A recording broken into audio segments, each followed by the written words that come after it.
Hello, welcome back once again in Basic Electronics practical session. So in our last practical session, we have completed the practical number 7, 8 and 9. So in our last practical session, we have completed the simulation of full wave rectifier of center wave type, also full wave rectifier of bridge type. So both the type of full wave rectifier we have done in our last practical session. We have done the simulation for center type full wave rectifier. We have seen the simulation of multi-sim software, and for bridge full wave rectifier we have seen the simulation which is available on virtual lab site of Basic Electronics Lab. Now today we are going to see the next practical, that is practical number 10 of this particular subject. Practical number 10 is of full wave rectifier using LC filter. So already in our last practical session we have completed the filter topic of shunt capacitor. So where we have seen the use of shunt capacitor only with the help of full wave rectifier also. Now today we are going to see the use of LC filter, as well as the next practical session, the practical number 11 is of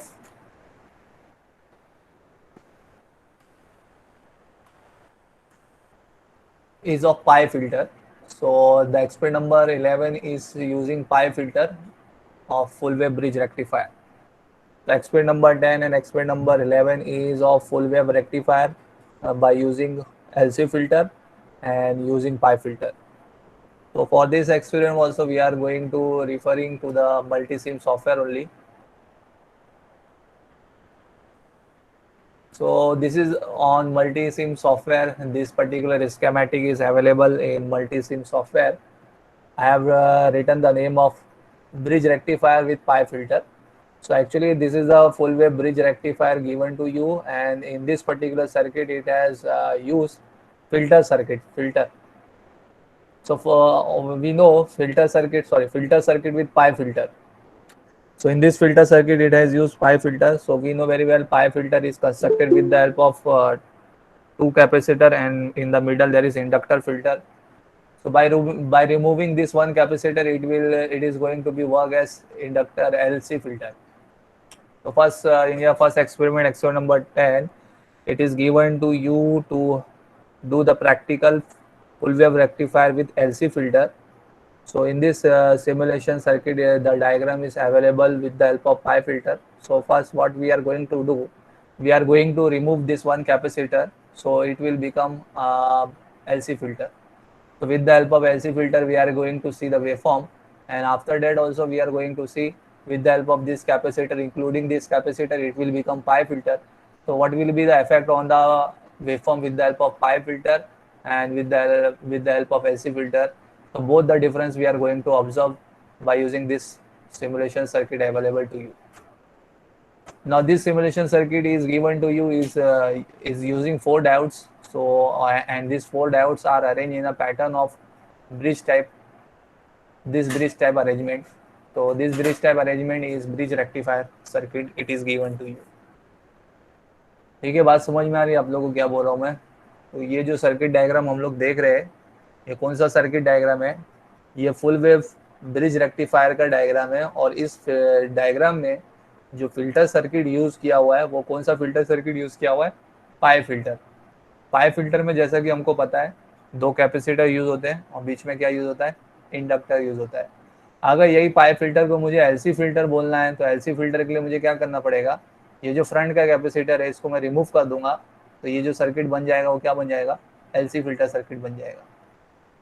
ठीक है, तो पहले तो मैं कुछ changes कर लेता हूँ इस सर्किट में, क्योंकि ये जो मीटर जो लगाया हुआ है, कनेक्ट किया हुआ है बाय डिफॉल्ट वाले डायग्राम में, ये वोल्टेज और करंट दोनों की रीडिंग दे रहा है। तो हम लोग सिर्फ वोल्टेज की रीडिंग पे इंटरेस्ट करें तो अच्छा है, अदरवाइज वेवफॉर्म ज़्यादा दिखेगा, फिर आपको थोड़ा क्लियर नहीं हो पाएगा। तो क्या करते हैं, पहले हम लोग पहले इस डायग्राम में जो एक्स्ट्रा आपका करंट का है वो कॉन्सेप्ट को रिमूव कर देते हैं। ये वोल्टेज प्लस एम्पियर दोनों की रीडिंग बता रहे हैं, तो हम लोग खाली वोल्टेज को ही कनेक्शन करते हैं, वोल्टेज रीडिंग ही लेते हैं। तो यहाँ से आप जाके वोल्टेज ले सकते हो। सिमिलरली यहाँ से भी इसको रिमूव कर दो, वोल्टेज एम्पियर को रिमूव करो, take voltage meter only, connect this voltage. तो अभी हम लोग ने दोनों खाली वोल्टेज को कनेक्ट कर दिए, वोल्टेज की रीडिंग मिलेगी। और दूसरी बात ये है कि अगर आपको दोनों साइड का वेवफॉर्म देखना है, ऊपर की तरफ से भी नीचे की तरफ से भी, तो आप इधर पे भी एक वोल्ट मीटर कनेक्ट कर सकते हो। तो यहाँ पे भी कनेक्ट करोगे तो आपको दोनों तरफ का वेवफॉर्म नजर आएगा। तो एक वोल्ट मीटर को आप यहाँ पे भी कनेक्ट कर सकते हो। तो 3 वेवफॉर्म हम लोग अपने आउटपुट में ऑब्जर्व करेंगे। इनपुट की तरफ के 2 साइकिल पॉजिटिव की तरफ नेगेटिव की तरफ जाते हुए, और आउटपुट वोल्टेज कितना मेरा है वो भी देखेंगे। तो ये जो वेवफॉर्म अभी आप जो देखोगे, ऑब्जर्व करोगे, ये with the help of pi filter observe करोगे। तो first what we are going to do, पहले हम लोग पाई फिल्टर से ही ऑब्जर्व कर लेते हैं कि पाई फिल्टर से आपका वेवफॉर्म कैसे ऑब्जर्व आता है। फिर इसके बाद ये कैपेसिटर को रिमूव करके एलसी फिल्टर से क्या आता है वो देखेंगे। तो दोनों में डिफरेंस क्या होगा, with the help of pi filter आपको फिल्टरिंग और अच्छी दिखेगी, यानी वेवफॉर्म जो है वो डीसी के करीब ज़्यादा दिखेगा as compare to only LC filter. तो एलसी फिल्टर में आपको इतनी स्मूथनेस अच्छी नज़र नहीं आएगी। जब आप अगर पाई फिल्टर का कॉन्सेप्ट यूज़ करोगे तो उतना ज़्यादा स्मूथनेस नज़र आएगा। दूसरी बात यहाँ पे डायरेक्टली इसने 120 वोल्ट दिया हुआ है, 120 वोल्ट का इनपुट दिया हुआ है, और यहाँ पे कोई स्टेप डाउन ट्रांसफॉर्मर यूज़ नहीं हुआ है। अगर स्टेप डाउन ट्रांसफॉर्मर यूज़ करते तो ये 120 वोल्ट का कम करता। अभी ये पर्टिकुलर केस में क्या हो रहा है, 120 वोल्ट इनपुट के हिसाब से आउटपुट आपको दिखाया, क्योंकि यहाँ पे कोई इनपुट ट्रांसफॉर्मर यूज़ नहीं किया हुआ है। ठीक है, तो अगर इनपुट ट्रांसफॉर्मर करेंगे तभी तो स्टेप डाउन होगा। ये तो मेन आपका सप्लाई होता है, जो मेन सप्लाई आप देते हो। तो 120 वोल्ट है, तो अगर हम लोग अभी सिमुलेशन कर रहे हैं तो मान लो हम लोग पहले से उसको कम वोल्टेज देख के रखेंगे, तो हम लोग को आउटपुट भी वही हिसाब से दिखाई देगा। अभी अननेसेसरी क्या होगा, ये 120 वोल्ट के हिसाब से आउटपुट वोल्टेज भी दिखाएगा। 120 वोल्ट के हिसाब से आप आउटपुट आपको दिखाएगा something to be around 113 volt. तो उतना ऊपर वेवफॉर्म में जाना बहुत मुश्किल हो जाएगा हम लोग के लिए। तो what we are going to do, ये वोल्टेज को कम कर देते हैं। मैं इसको रिड्यूस कर देता हूँ। मैं अभी इसको नॉर्मल रीडिंग में लेके आ जाता हूँ जो हम लोग को समझ में आता है। मैं इसको 15 वोल्ट तक कर देता हूँ। ओके, तो मैंने यहाँ पे 15 वोल्ट कर दिया, तो अभी आपका आउटपुट भी 15 वोल्ट के रेंज में दिखाई देगा। तो यहाँ पे कोई स्टेप डाउन ट्रांसफॉर्मर नहीं था, नहीं तो अदरवाइज वो वोल्टेज फिर कम करता। अभी यहाँ पे अगर आप ट्रांसफॉर्मर ढूंढने जाओगे, करने के लिए जाओगे, तो अभी यहाँ पे सर्च करोगे ट्रांसफॉर्मर, तो यहाँ पे आपको कुछ वो हाईलाइट करके दिखाएगा, क्या बोलेगा, log in to a premium account for advance search. ठीक है, तो इसके लिए अपन वो कर नहीं पा रहे अभी, तो प्रीमियम अकाउंट के लिए सर्च कर, अकाउंट में जाने के लिए बोल रहे हैं। तो what we are going to do, पहले ही यहाँ पे इनपुट वोल्टेज कम कर दो, 15 वोल्ट कर दो। तो अकॉर्डिंग टू 15 वोल्ट के हिसाब से आपको आउटपुट रेंज भी 15 वोल्ट में दिखाई देगा। दूसरी बात यहाँ पे और एक और चीज़ ये अंडरस्टैंड करना है, यहाँ पे जो ओ रजिस्टर कनेक्ट किया हुआ है इट इज़ ओनली 29 ओम। तो 29 ओम बहुत कम होता है, हम लोग इसको 1 किलो ओम की रेंज में हमेशा कंसिडर करते हैं। तो आप इसको 1 किलो ओम की रेंज में कंसिडर करके रखो। तो 1 किलो ओम मैंने यहाँ पे एडजस्ट कर दिया। यहाँ पे अभी सब चीज़ इधर पे परफेक्ट है, बराबर है। अब हम लोग ये पर्टिकुलर स्केमेटिक को सिमुलेट करेंगे। तो ये जो वेवफॉर्म ऑब्जर्व होगा, ये अभी कौन से फिल्टर से ऑब्जर्व होने वाला है, with the help of pi filter. क्योंकि आपने यहाँ पे क्या कनेक्शन किया हुआ है, कैपेसिटर C1, बीच में मिडल में इंडक्टर L1 है, और यहाँ पे कैपेसिटर C2 है। कैपेसिटर C1 C2 1 मिली फैरेड का है, और इंडक्टर जो है 1 नैनो हेनरी का है।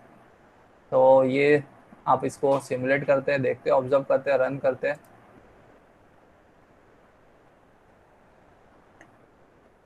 तो स्कीमेटिक सिमुलेट हो गया है। अब आप वेवफॉर्म को ऑब्जर्व करेंगे, ग्राफ। तो इसके टॉप मोस्ट की तरफ जाएंगे, हम लोग को मालूम पड़ेगा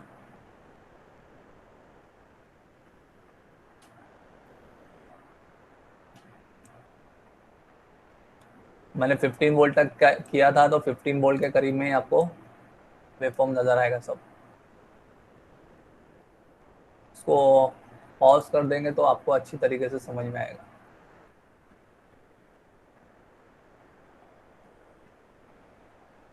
ठीक है, तो ये पॉज करके मैं आपको आउटपुट वेवफॉर्म ऑब्जर्व करा रहा हूँ।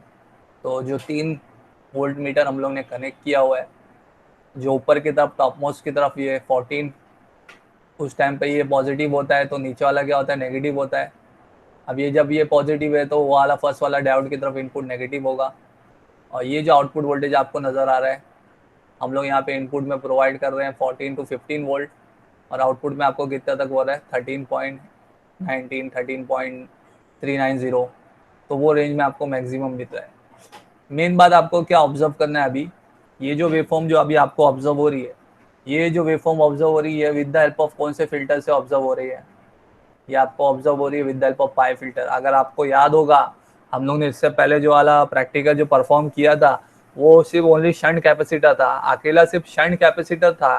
तो अकेला शंट कैपेसिटर में आपको इतना अच्छा स्मूथ वेवफॉर्म नहीं नजर आ रहा था जितना अभी आपको वेवफॉर्म नजर आ रहा है। It is more near to the DC value. तो अगर आप आउटपुट को ऑब्जर्व कर रहे हो, ये ग्रीन लाइन के सिग्नल को ऑब्जर्व कर रहे हो, तो this is the output waveform.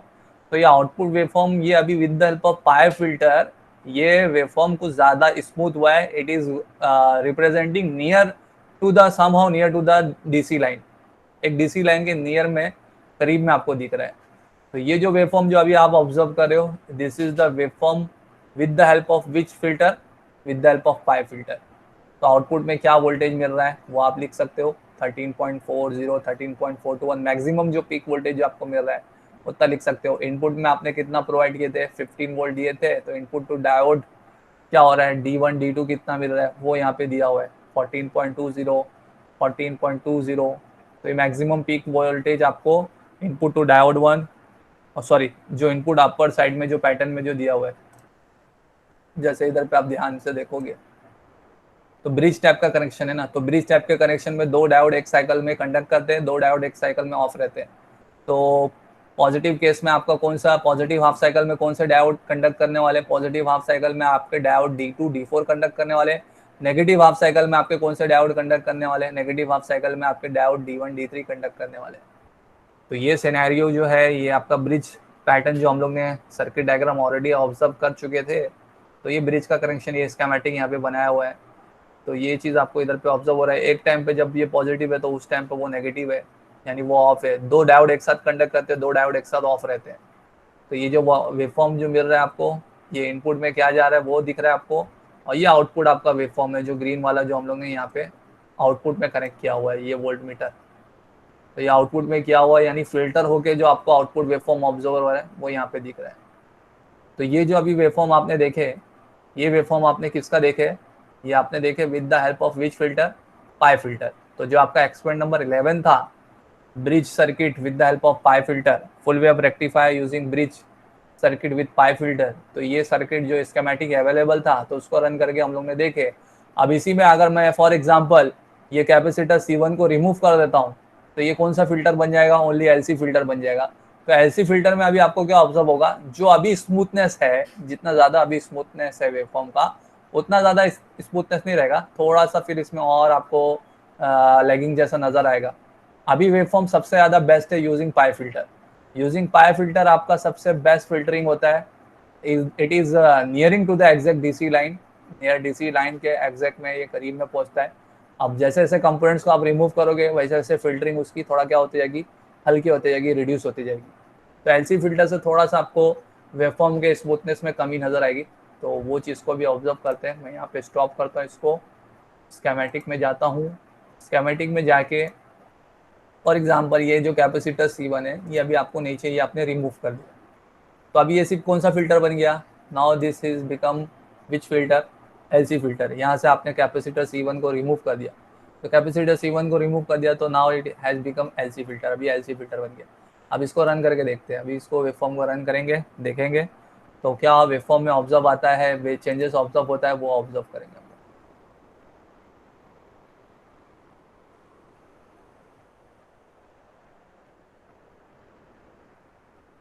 ज़्यादा चेंजेस नहीं ऑब्जर्व होगा आपको, थोड़ा बहुत चेंजेस में ऑब्जर्व होगा। देखो अभी मैंने जब थोड़ा सा क्लोज किया तो आपको दिख रहा है समथिंग, सम चेंज अमाउंट आपको दिख रहा है as compare to the previous wave form. यहाँ पे थोड़ा सा आपका चार्जिंग डिस्चार्जिंग पार्ट का थोड़ा सा पार्ट आपको दिख रहा है, लॉन्ग हुआ है थोड़ा, यहाँ पे वेव फॉर्म में अपने ऑब्जर्व हो रहा है ये। इससे पहले वाले वेव फॉर्म में आपको स्मूथनेस और ज़्यादा अच्छी नजर आती है, वो नियर टू द डीसी था। अभी ऐसे करूंगा तो आपको और क्लियर होगा। As compare to the previous wave form, जो प्रीवियस वेव फॉर्म हम लोग with the help of pi filter observe कर रहे थे उस वेव फॉर्म का स्मूथनेस थोड़ा अच्छा था। अब यहाँ पे आपका क्या हो गया, थोड़ा अमाउंट ऑफ रिपल बढ़ गया ना। यहाँ से आपने एक कैपेसिटर को खाली क्या किए, रिमूव किए, फिल्टरिंग का एक कंपोनेंट को रिमूव कर दिए, तो वो हिसाब से उसकी क्या हो गई, फिल्टरिंग थोड़ा क्या हो गई, कम हो गई।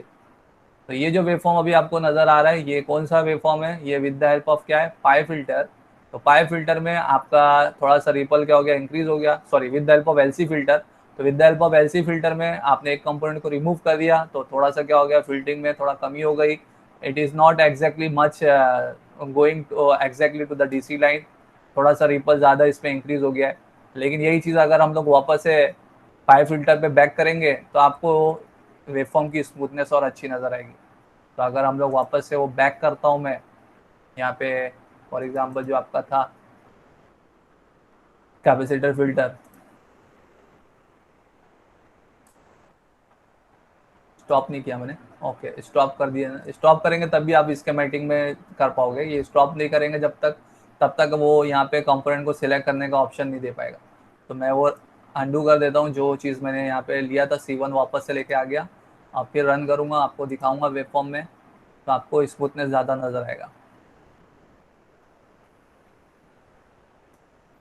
ठीक है, ऑब्जर्व हो रहा है, अभी आप लोगों को समझ में आ रहा है। तो as compare to your previous last wave form, अब इसमें देखो स्मूथनेस और अच्छा हो गया। तो कहने का मतलब ये चीज़ हम लोग ने थियरी में पढ़े थे कि जितना ज़्यादा आप कंपोनेंट यूज़ करते जाओगे, जितना ज़्यादा आप एल और सी का कॉम्बिनेशन ज़्यादा यूज़ करते जाओगे, उतना ज़्यादा आपका वेव फॉर्म क्या होते जाएगा, स्मूथ होते जाएगा, स्मूथनेस और बनते जाएगी। यानी more to the similar line, sorry more to the DC line करीब होता जाएगा। तो ये था आपका एक्सपेरिमेंट नंबर 10 एंड 11। क्लियर है, सबको समझ में आया कुछ? All of you getting? समझ में आ रहा है आप लोग क्या बोल रहा था मैं? ये जो सिमुलेशन समझाया मैंने यूजिंग एलसी फिल्टर और pi filter, all of you got it? समझ में आया? यस, ओके ओके, ठीक, ठीक है। तो यहाँ पे ऑब्जर्वेशन में वही सब पूछता है, ये टाइप ऑफ रेक्टिफायर कौन सा है, पीक वोल्टेज कितना है, फिर उसका डीसी वोल्टेज कितना है, peak to peak ripple voltage calculate करने के लिए बोलता है। तो peak to peak ripple voltage मतलब क्या, जो आपका आउटपुट वोल्टेज आ रहा है उसका पीक टू पीक वोल्टेज कितना है वो लिखना है आपको। फिर यहाँ पे रिपल फैक्टर का फॉर्मूला दिया हुआ है V R divide by V D C. तो ये पीक टू पीक वोल्टेज कितना मिला divide by DC voltage of rectifier. तो ये रेक्टिफायर का आउटपुट जो डीसी वोल्टेज आपका है मिलता है, उसको आपको डिवाइड करना रहेगा।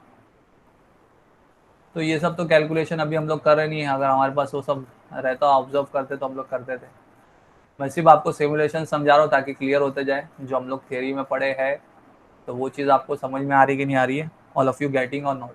तो अभी हम लोग ने क्या किए, दोनों भी सिमुलेशन को ऑब्जर्व किए। कौन कौन सा सिमुलेशन ऑब्जर्व किए, full way bridge rectifier with LC filter and full way bridge rectifier with pi filter. तो दोनों भी फिल्टर का यूज़ करके हम लोग ने ये सिमुलेशन को परफेक्टली अंडरस्टैंड किया, समझा है। तो जितने ज़्यादा कंपोनेंट आप इंक्रीज करते जाओगे उतनी ज़्यादा फिल्टरिंग अच्छी होती जाएगी, उतना वेवफॉर्म स्मूथ होता जाएगा। अब इसमें से एक भी कंपोनेंट में रिमूव करूंगा, अगर फॉर एग्जांपल ये कंपोनेंट को रिमूव करता हूँ, C1 को रिमूव कर देता हूँ, तो C1 को रिमूव करके ये क्या बन जाएगा, एलसी फिल्टर बन जाएगा। और एलसी फिल्टर में हम लोग ने देखे, ऑब्जर्व किए कि इसकी वेवफॉर्म की स्मूथनेस कम हो जाती है। जो वेवफॉर्म अभी अपने को स्मूथ में नजर आ रहा है वो वेवफॉर्म की कमी हो जाती है, स्मूथनेस में क्या हो जाती है, कमी हो जाती है।